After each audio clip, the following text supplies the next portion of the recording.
বিসমিল্লাহির রহমানির রহিম। দেশ এবং দেশের বাইরে যারা আমার ভক্ত আশিকান সকলের প্রতি আসসালামু আলাইকুম ওয়া রাহমাতুল্লাহি ওয়া বারাকাতুহু। আজকে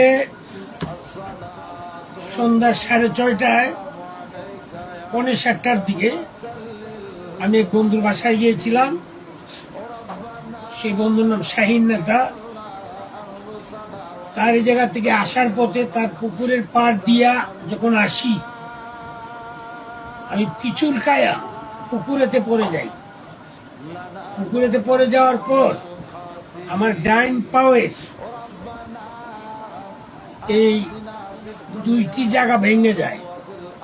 আমার ভক্তবৃন্দ যারা আছেন সকলে আল্লাহর রাস্তায় আমার জন্য দোয়া করবেন, আমি যেন সুস্থ সুন্দর ভাবে আপনাদের মধ্যে ফিরে আসতে পারি। ধন্যবাদ সবাইকে, দোয়া রাখবেন।